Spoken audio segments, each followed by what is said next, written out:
Hello everyone, my name is Boulevard and welcome to something like but not necessarily a set review. If you've watched the channel for a while, you know that I'm not super big on doing set reviews because one, your favorite content creator already does them.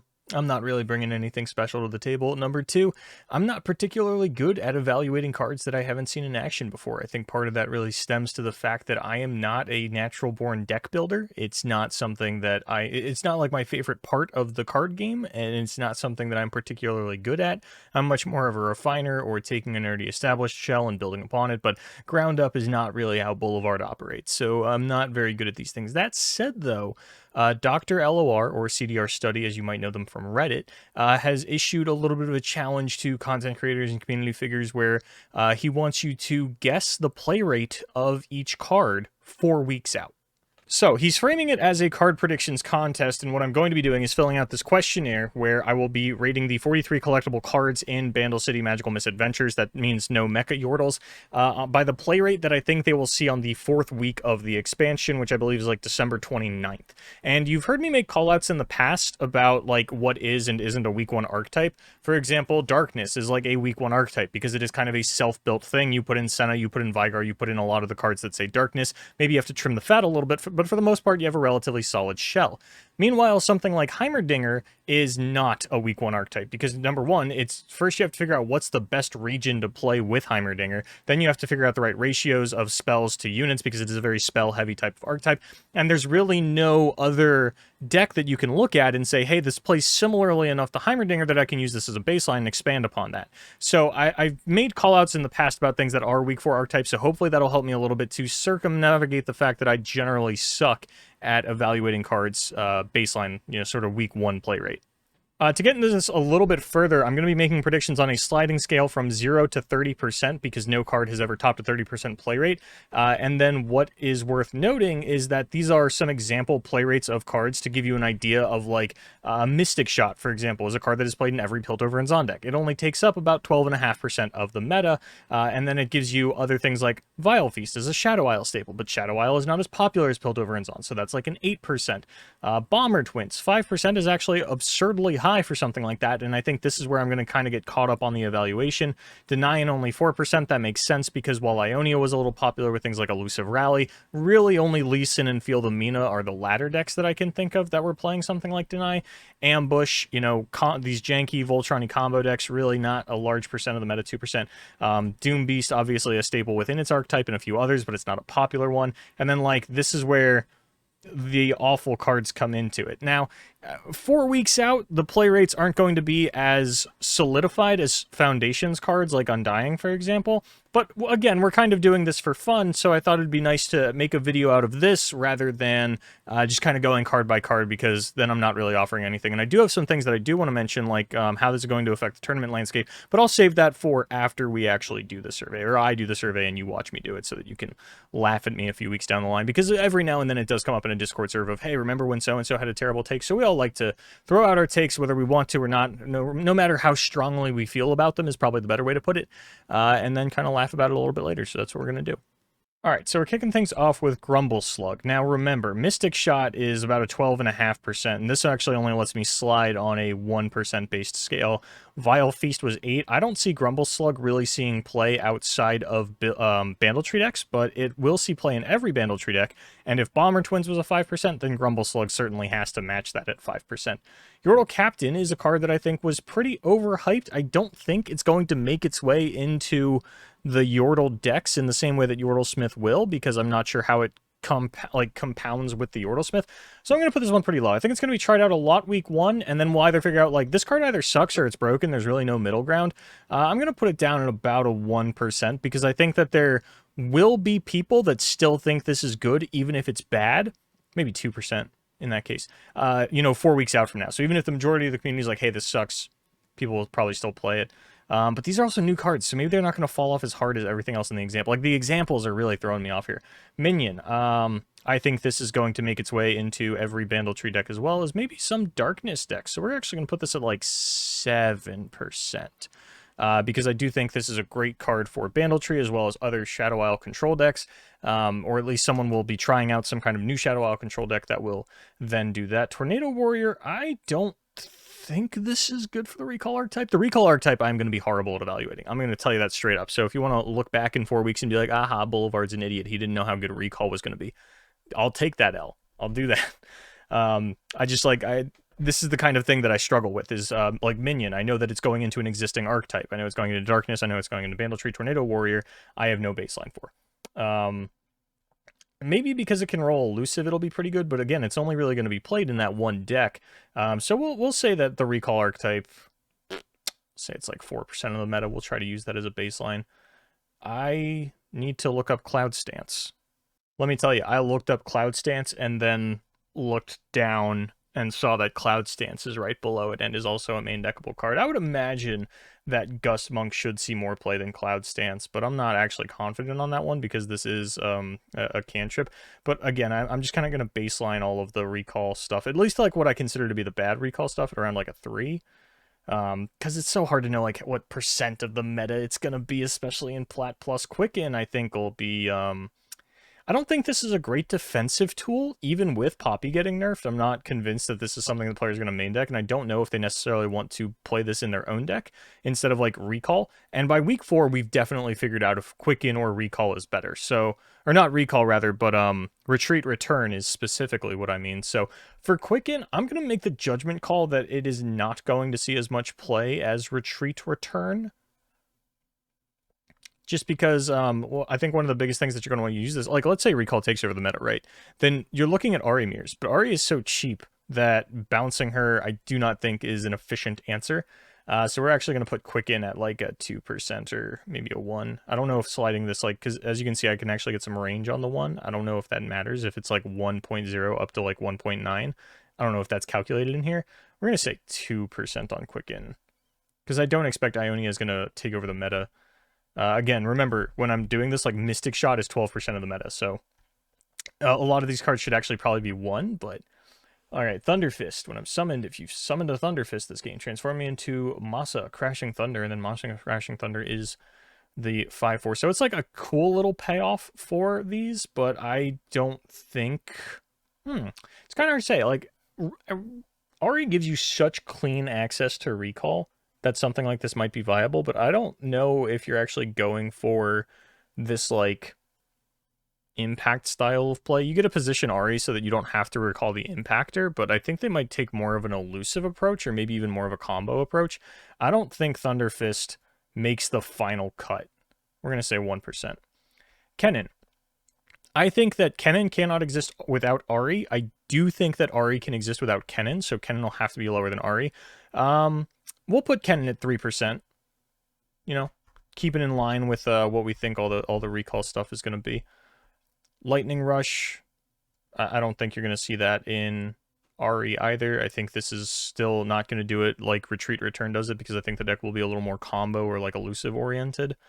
And I don't know what their second region is going to be, so they might just play Mystic Shot rather than something like Lightning Rush. Ember Monk.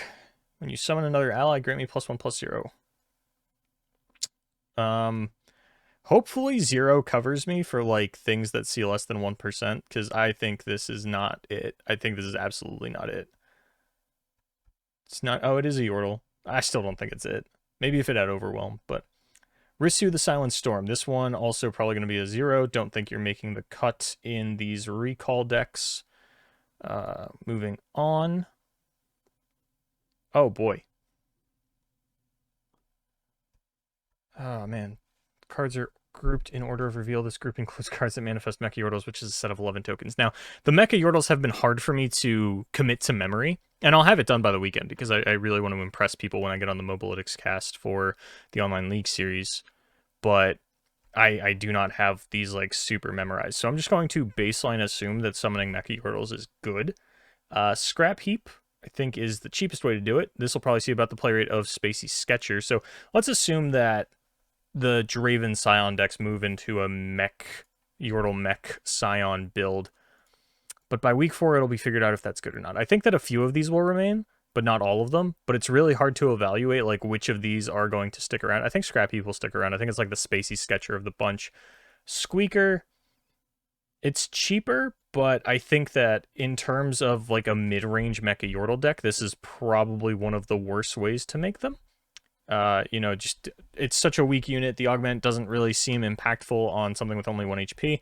So we'll actually put this one at 0 because I think it'll be cut from a lot of the lists. We'll shit it at 1 because there'll be people that still play it and like it without it necessarily being mainstream. But we'll put the mainstream cards at like 6%. Right? 6% seems so high given that like Vile Feast was 8%, but we're gonna stick with those numbers. This is like, it's such a weird scale to do it on. Bilge Rat Rascal I think is actually very good in terms of a mid-range Mecha Yordle deck, and then Arena Promoter, a 4/3 with Tough, discard a card and reduce its cost by 1. Absolutely, absolutely. This might be the actually. Bilge Rat Rascal might be the best one, and then Arena Promoter is like the second best, but I think they're both very good. This one's a 0, like a fat goose egg. I'm not even gonna like slide it up on the 0. This is just straight up goose egg 0 on Arena Mecha Caster. That's me though. I'm gonna Photoshop my face onto that later. Fix 'em uppers. First time you discard a card or damage the enemy nexus, grant me +2/+1, or damage the enemy nexus. So it's basically a 2-mana 3/3, 90% of the time. Would you play a 2-mana 3/3 in Bandle City? Maybe like Bandle Pirates would, right? We'll give you a 2%er. I think this will see play in Bandle Pirates, but I really can't think of much else that wants this. Electro Harpoon.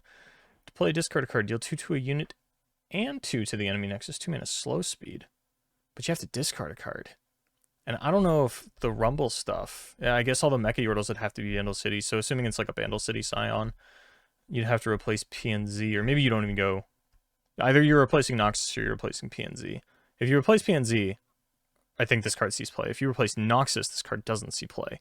I think you get better discard outlets out of Noxus, but you get cheaper ones out of PNZ, like more effective ones, less mid-rangey. I don't know. It's kind of a tough call. I think that Electro Harpoon is very good if the Rumble decks are Noxus, and I think it's very bad if the Rumble decks end up being Bandle City PNZ. We're going to hedge our bets and put it at 4. Rumble, I think, is very cool, and I think even if he's bad, people are still really going to like playing him. I think he's a very fun-looking champion. So we're going to go ahead and leave him at 6 with all of the other Mecha Yordle cards, because I don't even think the Mecha Yordle archetype really cares about Rumble, because his front side actually has nothing to do with Mecha Yordles. It just synergizes with the discard. It's not until you get to the flip side that it really starts to matter. And you need to attack with Rumble twice and have impact in order for him to level on 2 attacks. And that's sort of like the Renekton problem, where he wanted to be able to like attack and block and level, but he needed to attack twice. And Renekton took a little bit more doing because you had to give something vulnerable in order to get to the 6 attack threshold, whereas Rumble gets that off 1 discard, and it does grant Rumbles everywhere that. So yeah, I think Rumble is like fun enough that even if it sucks, people will still be playing it 4 weeks from now, like they were with like if Celestials ended up not being good, I think they still would have had a pretty high play rate going into the final weeks. But I think that like the meta that we're coming out of is so wide open, with things like Poppy Rally only taking like 14% of the meta, that I'm not really confident that anything's even going to get up to like 10% unless it's like absurdly broken. And it feels weird to be like, well, Ahri might be that, but then I already rated all of the other sort of bounce cards pretty lowly, so it'd be weird to be like, oh, Ahri's at 10% play rate, but all of the cards that go in the Ahri deck is at a 3% play rate, and that might just be like a hypocritical thing that I end up doing to myself. We'll see.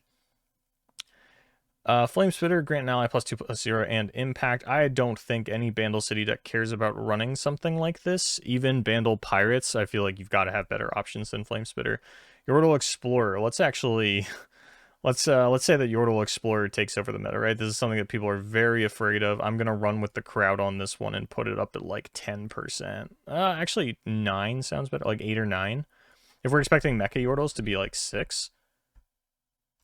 And this actually might even see play in the Mecha Yordle decks, because from my understanding of what the dev said on Twitter, this counts, like Mecha Yordle is a Mecha and a Yordle. So it will get buffed by things that interact with Yordles. So we'll run with the crowd and say that Yordle Explorer is going to be like a 9% play rate. All right, the Mourned, Nexus Strike, Recall Me. I think this is actually one of the best cards in the Recall deck, and I think it is very good for elusives. I think that this is a strictly better Navori Blade Scout in a lot of situations. So we're going to crank this bad boy up to 8%. Woodland Keeper, when I'm soon, give me +1/+0 and elusive this round. It's just a bigger Navori Blade Scout, and the decks that run Navori Blade Scout really only do it because it's so cheap, but it does also get an additional attack. I'm not big on this though. We'll say 2, especially with Young Witch getting nerfed. I don't think elusive Rally is really sticking around as much. Cost 2 less if you've recalled a unit this round. I'm gonna say like 1%. I don't think a lot of recall decks want a vanilla 4/3, even if it's 2 mana. God Willow Seedling. This is basically go get it on a landmark, kind of, in like a very long, very roundabout way. It is comparable to go get it on a landmark. And I think that go get it will just be the better card, especially if we see players going for the Cyan Thousand Tails. I think that like go get it with Cyan Thousand Tails. I don't know how I said it the first time, but I think it's Cyan Thousand Tails. Go get it with this card is cracked. And I think it's better than God Willow Seedling, despite it being more mana, because you get a lot more of an immediate payoff. Something like this, I know people have talked about it with like Viego, and running it with, you know, the Camavorian Soldier. So we'll say 3%. We'll just put it with the normal things. Memory's Cloak. It's not as good as Nopify, or rather, like it's like flexible, right? But I'm trying to think of the relevant cards that target an ally. For like, if this could negate Relentless Pursuit and Golden Aegis, sure, Memory's Cloak would be great, because that's something that's like targeting a unit. But I think if we're just talking about things that target allies, Nopify is just better in so many scenarios, outside of like very specifically like Dawning Shadow, Vengeance. It doesn't stop Frostbite. It stops skills and spells, but again, I didn't read those Mecha Yordles. I don't think any of those have skills or spells that you're really caring about. Yeah, I think that there's just like too much burst speed stuff, and I think that while this might have a very high initial experimentation rate, I think by the time we actually get to week 4, it'll be pretty low. We'll put this at a 2. 9 lives. This is the one that summons the unnerfed petty officer. 0. Goose Egg. Big Goose Egg. Windsinger. I think this thing's really cool. I think it might even... And if we had side decks, this would be like a snap side deck in so many decks. But again, just a reminder throughout the video, in case you're just like clicking around, 12% is like where Mystic Shot is at. 14% is where like Poppy was at this meta. So when we're sliding things, 30 was apparently the highest the card has ever been. I didn't check what that was. So we're really never going to get above 15. I'm surprised that he gave us the capabilities to go up to 30. I might just like meme slam something at 30%. Like Ahri, I'll be like, Ahri's a third of the meta in Plat Plus. No, I think Windsinger. I think this card is really cool. I don't know. I don't think it fits into the recall deck. I think this is more of like a Feel the Mina card. I don't think it's a Lee Sin card necessarily. I think it's just like, I don't think it has a spot. Like, I think it's very solid, but I do not think it has a deck. And it's very hard to predict if it's going to have one in 4 weeks. I'll say 2. I'll say 2. I'm big on this card, but I just don't think it has a spot. Cyan Thousand Tailed, I love. I really like this card, and I really want it to be good, and generally, the things that I am drawn to are, like, very late-game, very value-oriented cards that are just, like, outpaced by everything else, and that's kind of why I'm a bad deck builder, is because I'm very drawn to, like, this late-game dream scenario for, like, a control deck or something that I miss sort of tempo options and things like that. So I think that Cyan... I think that Cyan has a pretty good shot at being a one-of in a fair amount of recall decks. And this doesn't really adjust for whether it's going to be a 1 of or a 3 of when we're talking about play rate, because it just looks at, is it in the deck? So we'll actually say 4%. We'll actually say 5%, because I think that this will be a 1 of in a fair amount of recall decks, and I think it'll see play outside of recall decks. So we'll say 5% on that one, actually.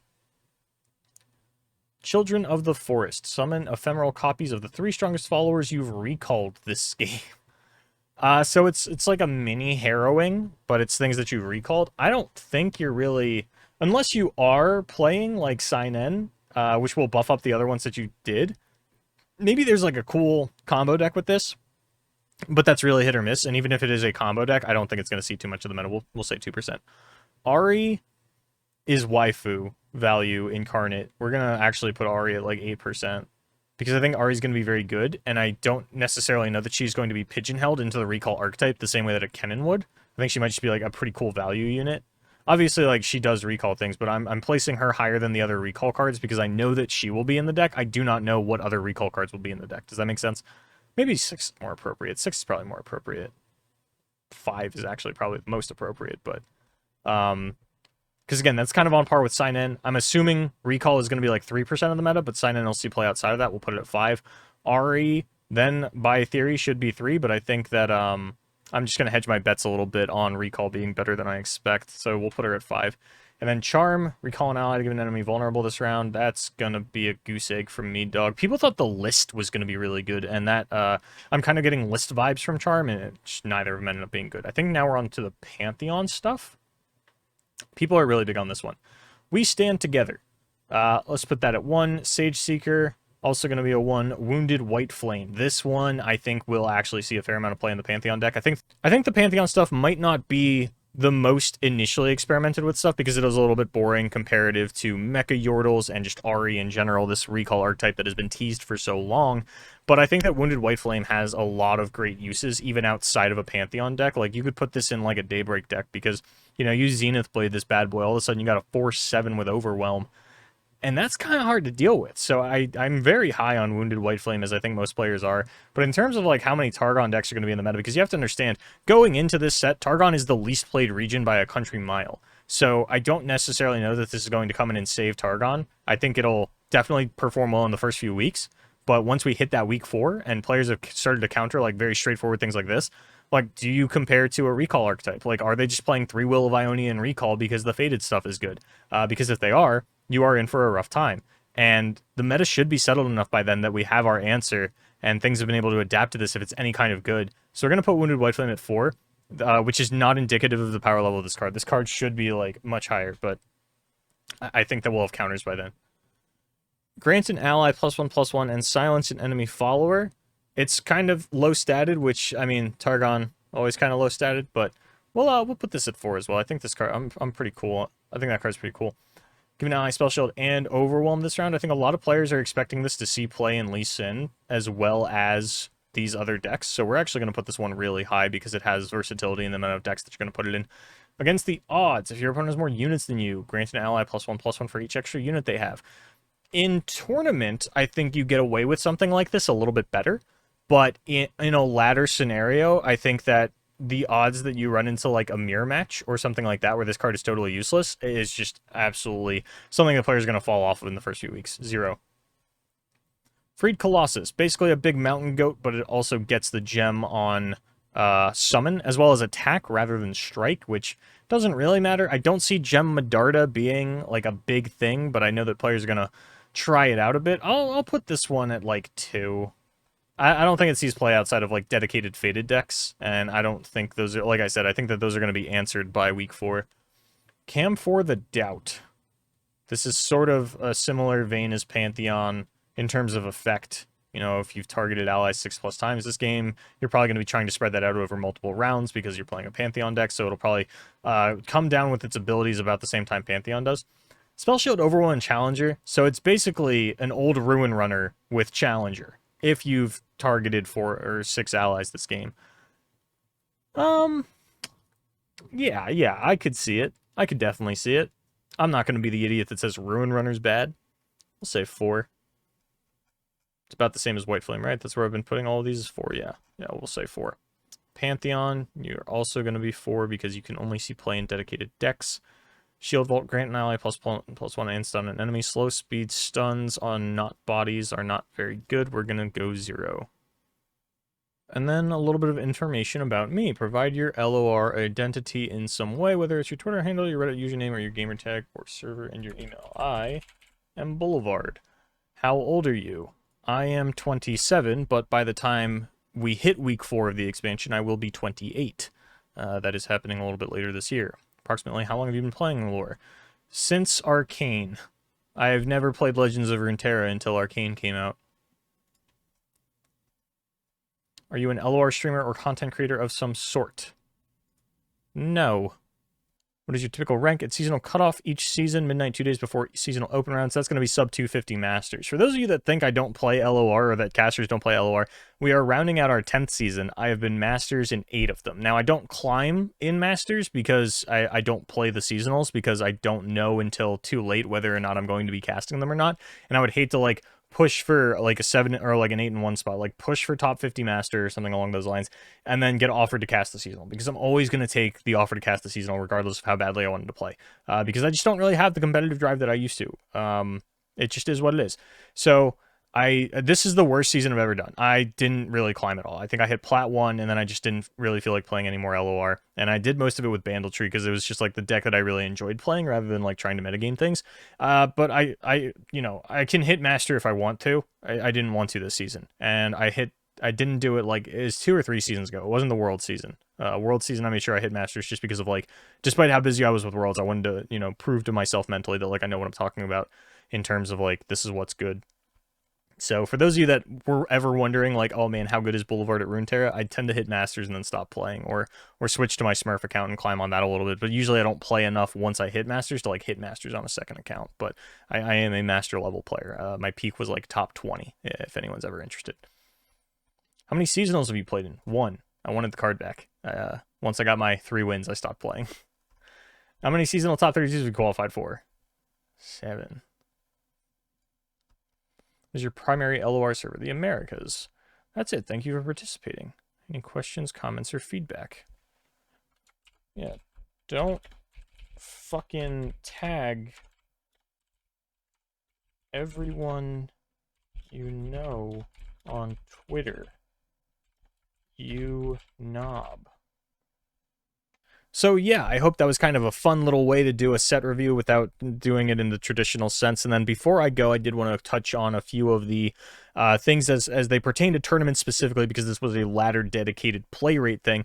So when we look at how this is going to impact tournaments, because there are some big tournaments this weekend. We have the Online League Series X Mobilytics, as well as I believe this weekend kicks off the $8,000 Mastering Runeterra circuit. So Thralls is a deck that is going to suffer because it does not do as well in open metas. Thralls was a very great counter pick into a very specific seasonal meta, but once we get a little bit more open, as new archetypes are introduced, Thralls gets to fall to the wayside a little bit. So I would expect Thralls to fall off a cliff. Things like Scion are going to do very well, but I think that like players are going to experiment with Rumble in Scion, and maybe even just like that is as their PNZ Noxus deck in their lineup. But you're still going to see players just bring traditional burn Scion on week 1 and do very well. Same thing with Plunder. It's a very solid archetype. It didn't lose anything. Elusive Rally lost everything in terms of both Poppy and Young Witch. Young Witch being more impactful than the Poppy nerf almost, I feel, just having that die to make it rain, because I do think that Plunder is going to be a very popular deck this weekend. The Recall archetype I think is going to be powerful enough to see week 1 tournament play and kind of go from there. And Bandletree is going to get a big facelift. I think Bandletree is actually going to shoot up exponentially, which is fun for me because it's a deck that I've been big on pretty much all season. It's definitely my most played deck this season. And I think that its facelift is pretty cool. And I'm excited to see what players come up with, if it's still going to be Noxus, if it's going to be something else. Because one thing that I was looking at specifically, this is a side note, this is not tournament advice. Good God, this is not tournament advice. But I was looking at Gifts from Beyond, because the Grumble Slug and the Minion now give us access to Shadow Isle and Bilgewater in a 2-mana unit slot. So like if you Crescendum per se, then you actually open yourself up to a lot of regions, and as long as you cut Loping Telescope, which I am not convinced you need in a Bandletree deck, especially since your other region is Targon, you can just play a Targon card. I don't think it's going to be a Aphelios. It might end up being the Flight in an initial version. But that's like something that I'm experimenting with. I'm sure that other people are experimenting with other ways. I've seen Rumble Bandletree tweeted about a few times. Maybe we just stick with the old traditional Bandletree. But yeah, that kind of remains to be seen. And that's going to be one of the more fun things to look at in the opening weekend. But I wouldn't expect too much to change. I think that players might just throw like one new broken deck, be it Recall or Rumble, into like their Plunder and maybe Sivir Auction style lineup, and look to ban the Plunder or look to ban the new stuff. I would expect whatever wins this weekend to be like 2 boring decks that you're used to, and then like 1 new exciting deck perhaps. But that's I'll talk about that more on Tournament Tactician on Friday. So thank you so much for watching. My name is Boulevard. I hope this was fun for you.